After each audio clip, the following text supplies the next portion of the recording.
Buenas tardes, doctora. No sé si se me cortó el audio hace ratito. Quería saber si me podría poner como presentadora a Ashley Ángel y a Samantha Rivera para continuar con la exposición.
Bueno, ¿me escuchan bien?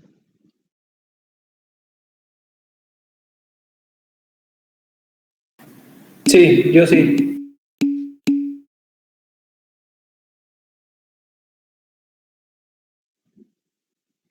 Ok, gracias. Seguimos donde nos habíamos quedado en la patogenia de Clostridium difficile. Esta... ¿Mande?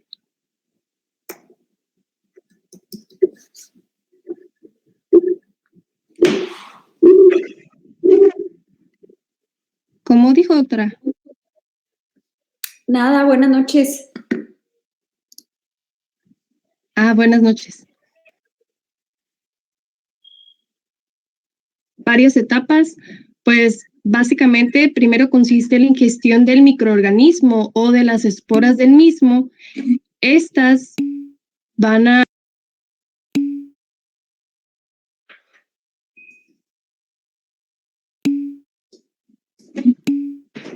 Está bien, doctora.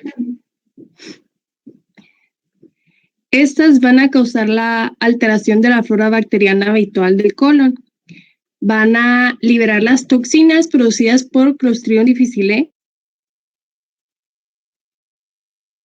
No todas las cepas de Clostridium difficile van a liberar cepas toxigénicas y dependiendo de la respuesta inmune del huésped, va a ser si este va a ser sintomático o portador.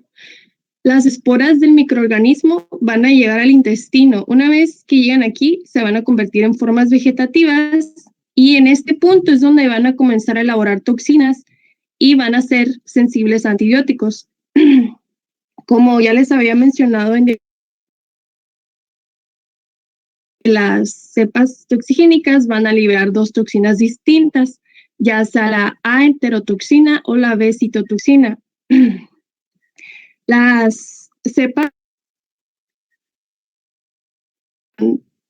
25% de los casos no van a causar colitis y van a carecer de los genes para estas toxinas toxigénicas, la A y la B, ya que el microorganismo por sí solo no va a dar lugar a colitis. Estas toxinas A y B se van a adherir a receptores glucoproteínicos de la membrana del enterocito, van a penetrar en este y van a dar lugar a la necrosis. La toxina, bueno, en el artículo que encontré decía que la B es 10 veces más potente que la A para provocar cambios morfológicos y de permeabilidad. Sin embargo, ambas te pueden causar colitis. Si bien las manifestaciones clínicas son diversas, va a estar el estado de portador asintomático, la colitis sin pseudomembranas, la colitis pseudomembranosa y la colitis fulminante. Bueno, primero tenemos el estado de portador asintomático. Este va a ser debido a la presencia de anticuerpos séricos de monoglobulina G contra la toxina A de Clostridium difficile, que va a proteger de la diarrea y de la colitis. Sin embargo, aunque sean asintomáticos, estos portadores son un reservorio difícil, por lo que se les tiene que mantener aislados. Sin embargo, pues su diagnóstico es difícil ya que son asintomáticos. En los que se da la mayoría o frecuentemente son en los bebés menores de 1 año de edad, en adultos sanos en menos del 5% o también en aquellos pacientes que estén hospitalizados. La duración del tiempo de hospitalización se va a relacionar con la colonización.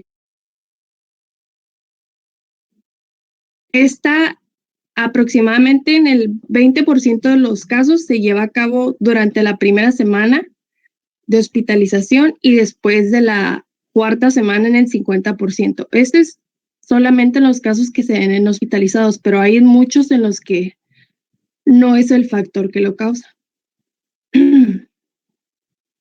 También tenemos la diarrea sin colitis. En el 25% de las personas que toman agentes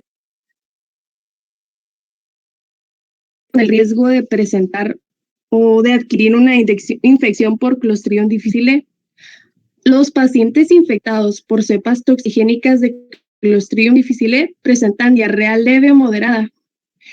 Este cuadro se va a caracterizar por la ausencia de síntomas asociados, más que la diarrea, y de signos de exploración física, salvo se podría presentar dolor abdominal. La colonoscopia va a ser normal en estos individuos.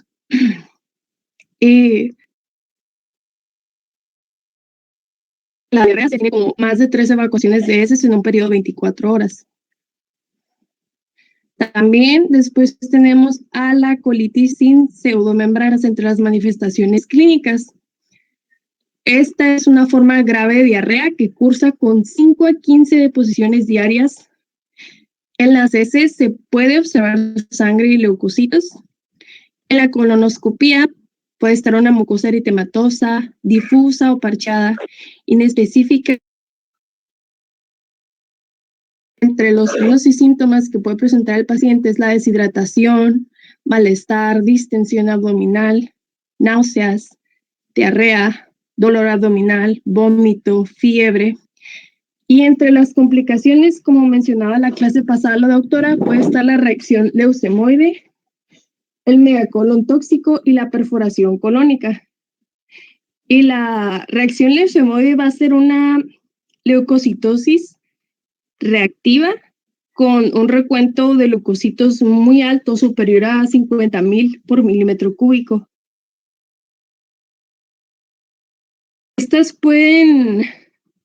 Las reacciones leucemoides pueden estar asociadas a infecciones bacterianas, tumores, entre otros. En este punto, el estado clínico del paciente ya se encuentra muy comprometido si presenta una reacción leucemoide. Ahora bien, el megacolon tóxico es la complicación grave y potencialmente letal de la colitis, Es básicamente la presencia de una respuesta inflamatoria sistémica, colitis aguda y evidencia en la radiografía de una dilatación colónica, ya sea total o segmentaria, toxicidad sistémica. Entre los síntomas que pueden... ¿Mande? ¿Cuánto debe el universo para considerarse megacolon? Yo había leído que mayor de 6 centímetros. Ajá, sí, más o menos mayor de 6, pero aparte pues tienes que tener un paciente tóxico, con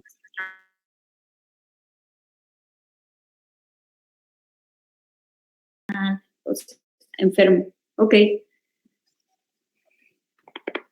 Ajá.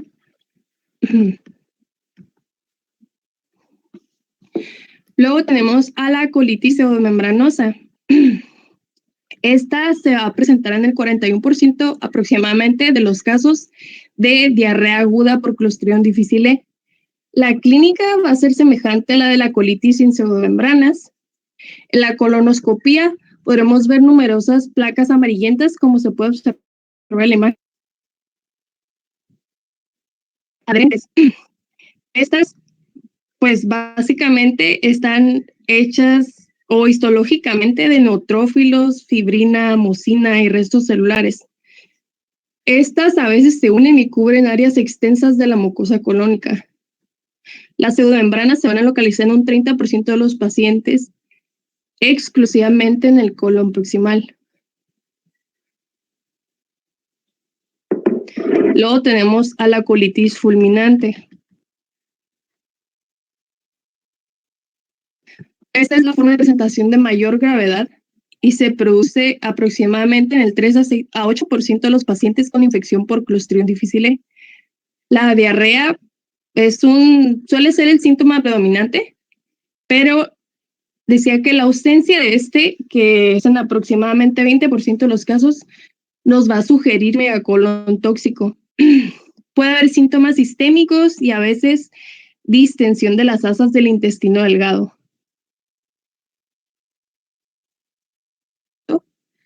De aproximadamente el 30 al 90%, en la mayoría por choque séptico o fallo multiorgánico. En los pacientes mayores con tumores malignos, fallo renal, inmunodeprimidos, son los más propensos a desarrollar una colitis fulminante.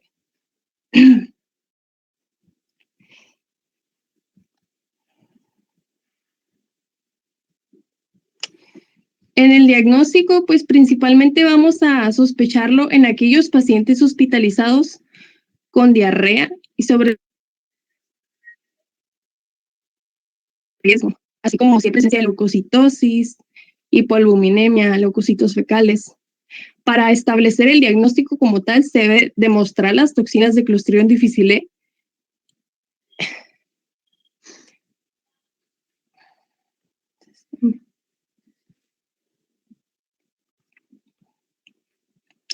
También pueden, bueno, entre los estudios auxiliares tenemos la radiografía, el estudio con contraste vario, la tomografía computarizada. En la radiografía simple,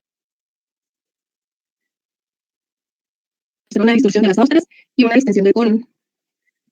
En las radiografías de perfil vamos a poder observar pequeñas irregularidades que van a representar las pseudomembranas.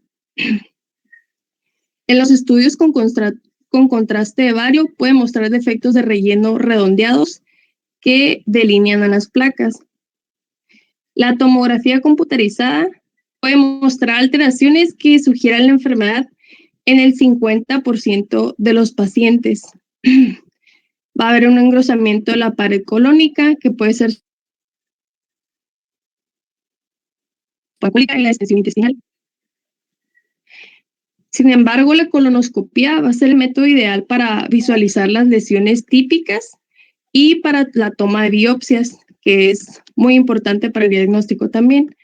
Las lesiones características son las pseudomembranas, que se observan en el 20 a 50% de los pacientes. Y si estos brotes son graves o fulminantes, como les mencionaba en las manifestaciones clínicas, va a ser en el 87%. Otras lesiones inespecíficas que se pueden observar en la diarrea aguda por Clostridium difficile va a ser eritema, erosiones, úlceras. Sin embargo, en fulminante no está indicada la colonoscopia por el riesgo de perforación. En un tercio de los pacientes, las lesiones, aproximadamente, las lesiones solo van a afectar al colon derecho. Okay. En ocasiones tenemos duda diagnóstica. Podemos hacer una rectosigmoidoscopía con muy poquito aire o incluso sin aire, con pura agua, para ver si hay pseudomembranas cuando tenemos el diagnóstico incierto. Y con eso podemos hacer incluso otros diagnósticos diferenciales como conjunto, como colitis isquémica. Pero sí, realmente cuando tenemos una pancolitis por Clostridium o por otras cosas, pero específicamente por Clostridium, pues hay riesgo de perforación. Por eso en ocasiones pues decidimos no hacer la colonoscopia completa, pero si con la rectosigmoidoscopia observamos las pseudomembranas o podemos tomar biopsias, pues ya nos puede orientar mucho al diagnóstico.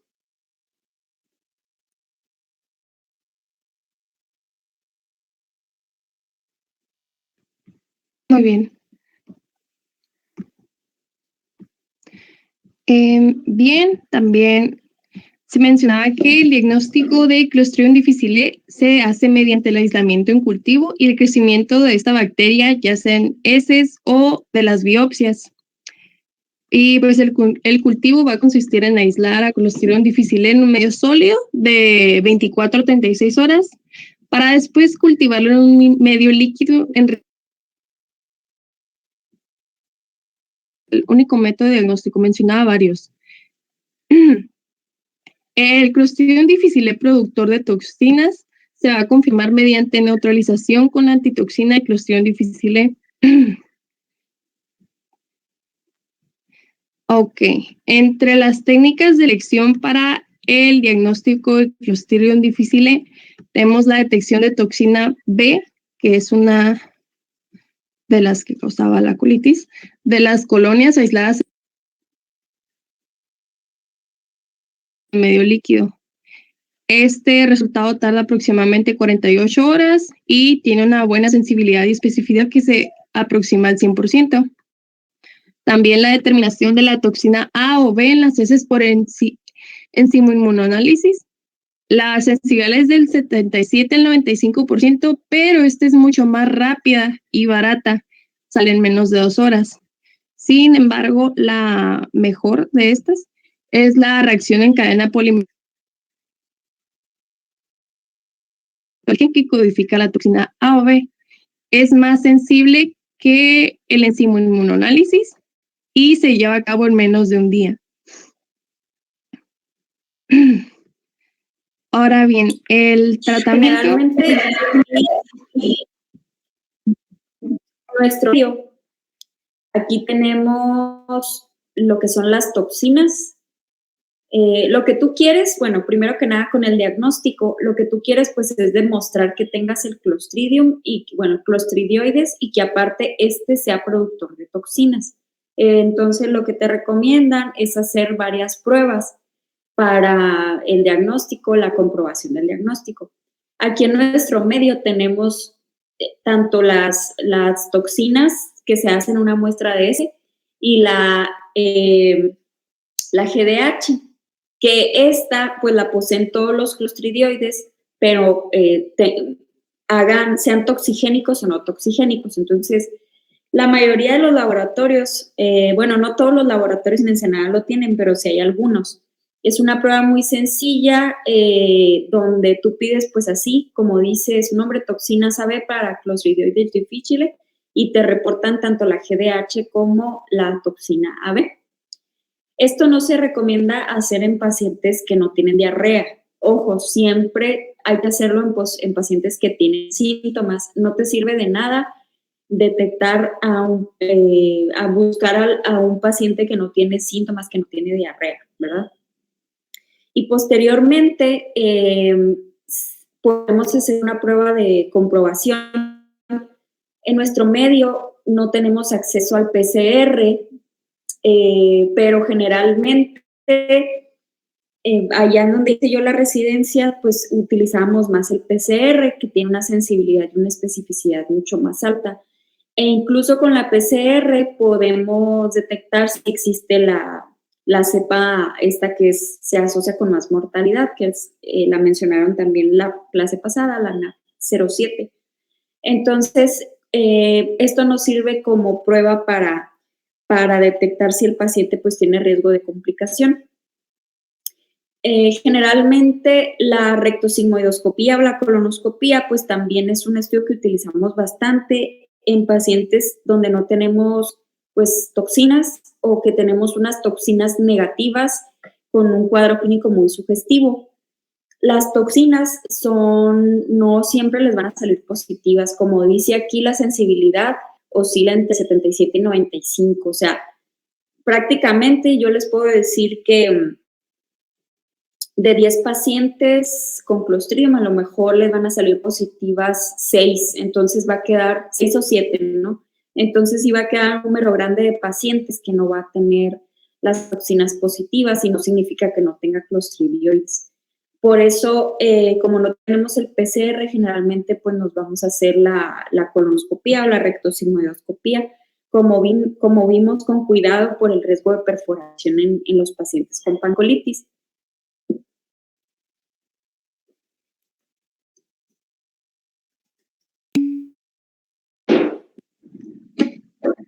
Muy bien. En el tratamiento se van a evitar los fármacos antiperistálticos como loperamida. En caso de PAP y polvominemia se tiene que corregir y realizar una correcta reposición hidroelectrolítica debido a la cantidad de posiciones. En aquellos pacientes asintomáticos, aunque tengan el test diagnóstico positivo, decía que no está indicado algunos pacientes que no responden o que tienen complicaciones, está indicada la colectomía subtotal. Las recidivas son frecuentes y hay que diferenciarlas de las reinfecciones. Básicamente es eliminar el desencadenante y retirar el antibiótico prescrito. Ok, respecto a los antibióticos, estos van a ser para aquellos pacientes con síntomas o signos clínicos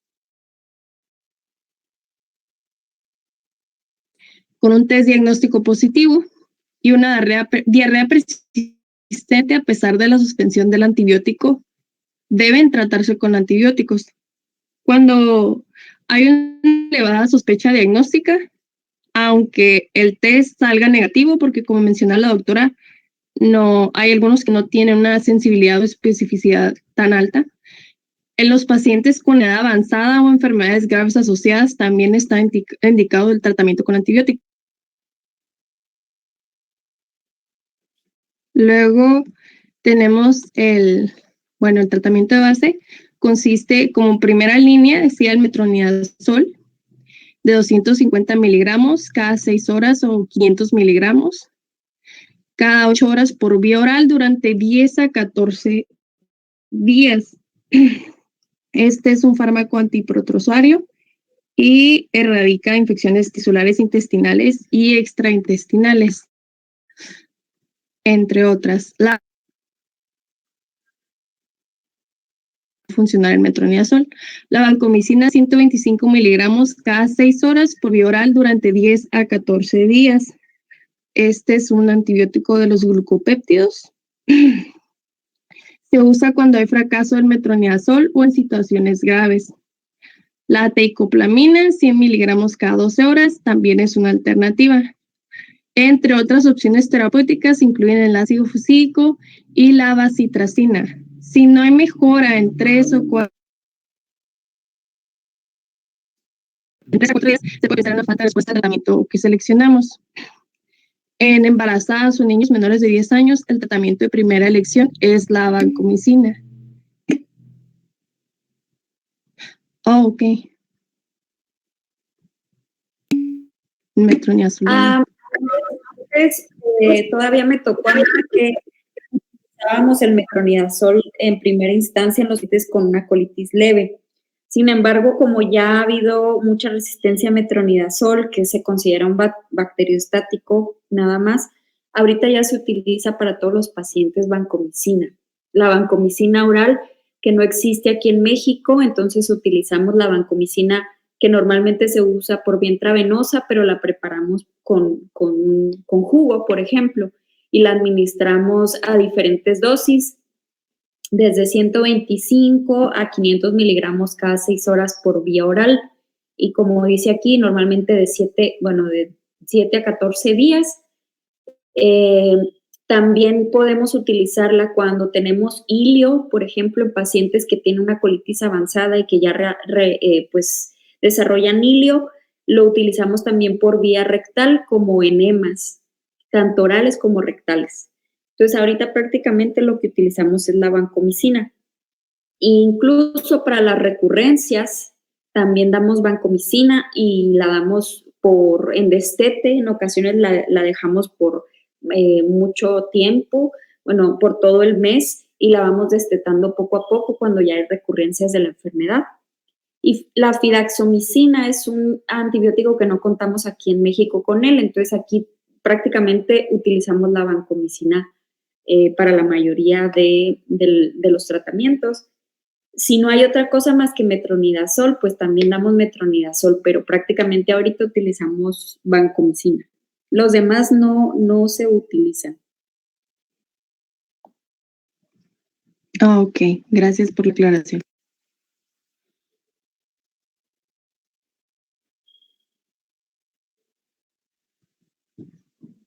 Ahora bien, es importante conocer los criterios de gravedad.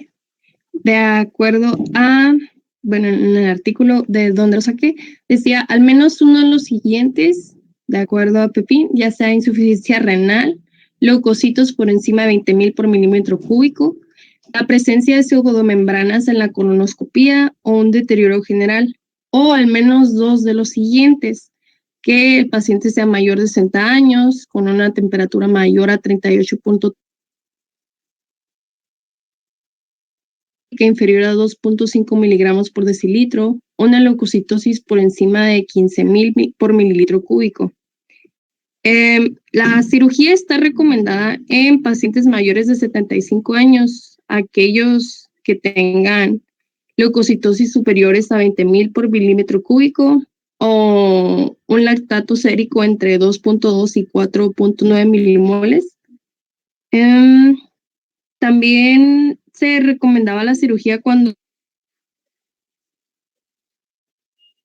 fármacos vasoactivos para mantener estable hemodinámicamente al paciente.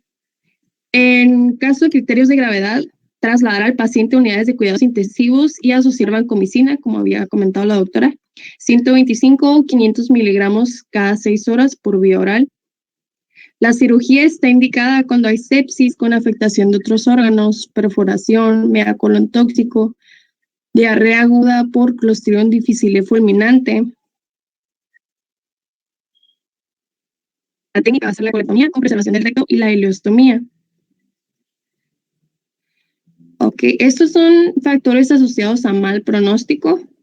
La edad, que sean mayores de 65 años, que haya leucocitosis, insuficiencia renal, hiponatremia, cualquiera de estos, vómitos, albúmina sérica menor de 3 miligramos por decilitro, gas o ascitis, inmunodepresión y las complicaciones que ya habíamos mencionado, shock séptico, megacolon tóxico, perforación.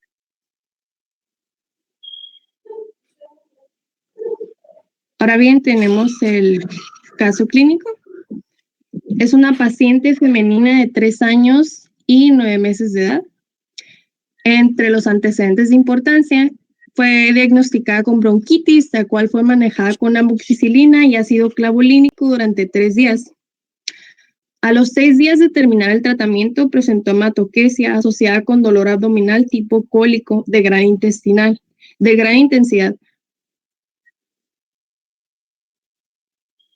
No es tan común, sin embargo, se puede dar, que generalmente la sangre está oculta en heces, pero que en pediátricos sí se llegaba a presentar más comúnmente. Bueno, acude al servicio de urgencias con toxina para Clostridium difficile positiva dentro de los paraclínicos solicitados. Se inicia tratamiento con metronidazol. Sí. Se inicia el tratamiento con metronidazol en 10 miligramos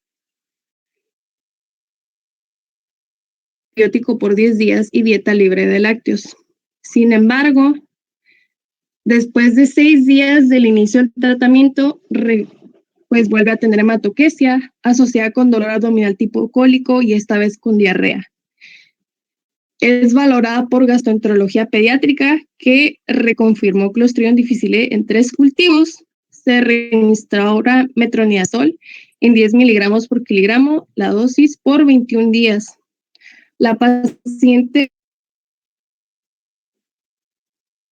al tratamiento reaparece la hematoquesia, esta vez sin dolor abdominal. Consulta de infectología pediátrica y por sospecha de recaída se inicia vancomicina oral en dosis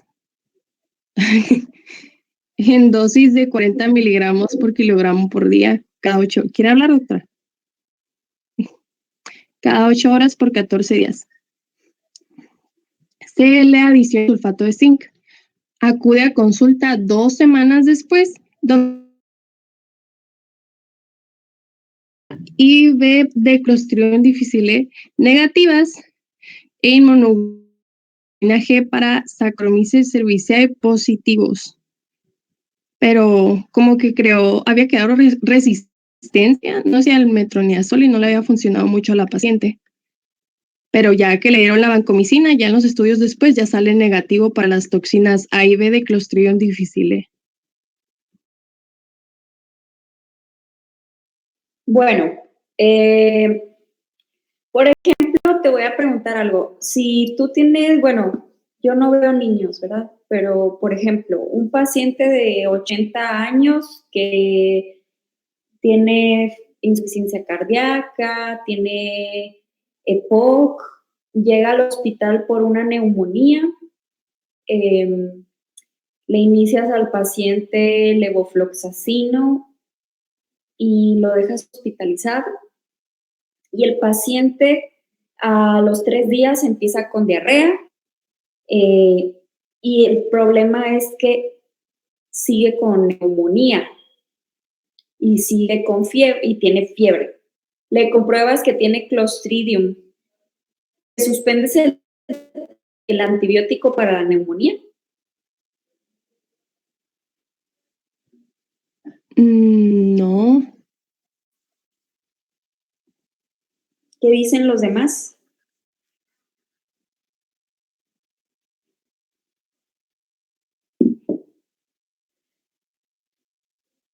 Bueno, Sí se puede hacer que en algunos pacientes, si el antibiótico no es necesario, el antibiótico que causó el Clostridium, pues hay que quitarlo. Pero generalmente los pacientes que están ingresados por algún otro problema y necesitan antibiótico, pues ni modo, hay que terminar el esquema de antibiótico para su neumonía y hay que agregarle aparte el antibiótico para el Clostridium. Es complicado, pero generalmente los casos así son, ¿verdad? Y, por ejemplo, aquí en este caso clínico, ¿por qué le dieron Saccharomyces? Desconozco. Estaba leyendo, bueno, cuando estaba buscando el caso clínico, me encontré con otros casos clínicos donde la recurrencia de, bueno, que volvieran a la recaída por Clostridium difficile era frecuente, de que aunque les dieran el tratamiento, volvían a recaer o seguían con los síntomas. O sea, la recurrencia de Clostridium sí es común, ¿sí? Sí es más o menos común. Los síntomas luego asociados pueden ser por otra cosa, puede ser que haya quedado un poquito irritable el intestino y por eso tengan síntomas, pero en sí la recurrencia del clostridioides sí es común, por eso existen los esquemas, en las guías te explican varios esquemas de tratamiento para primera, segunda recurrencia y cuáles son los recomendados, que casi siempre son con vancomicina y se van disminuyendo. Aquí en este caso, los Saccharomyces cerevisiae, pues realmente lo dan como probióticos, ¿no? Es una, ¿cómo se llama? Una levadura que ayuda a mejorar la flora intestinal y en algunos lugares, pues en algunos estudios se ha visto que disminuye o incrementa la curación del clostridioides, aunque no está recomendado, o sea, no es una recomendación así que tenga la mejor evidencia, pues sí hay algunos casos, algunos estudios pequeños donde se ha demostrado que el Saccharomyces les funciona, ¿no? El Saccharomyces boulardii. Aquí realmente esto que le salen positivos los ASCAS, realmente este caso clínico, no sé si esta paciente tenga en general otra enfermedad inflamatoria. Hay una enfermedad inflamatoria intestinal que te puede dar los Saccharomyces cerevisiae positivos. Entonces, a lo mejor leyendo la continuación del caso, esta paciente pues tenía también otra cosa, no nada más el Clostridium, pero pues no sé, habría que leerlo, ¿no? Muy bien, pues entonces... De hecho, decía que le habían mandado a hacer más estudios, pero, por ejemplo, le habían mandado también a hacer una colonoscopía, pero que los padres se negaron. Y que le habían mandado a hacer estudios para enfermedad inflamatoria intestinal, fibrosis quística, alguna alergia alimentaria, pero que no, como que ya no continuaron con las citas. Ok. Pues sí, a lo mejor la paciente tenía otra enfermedad de base, ¿no? Enfermedad inflamatoria intestinal y pues si no le haces colonoscopía está difícil diagnosticarla. Siempre tienes que hacer colonoscopía. Muy bien, ¿alguien tiene alguna pregunta?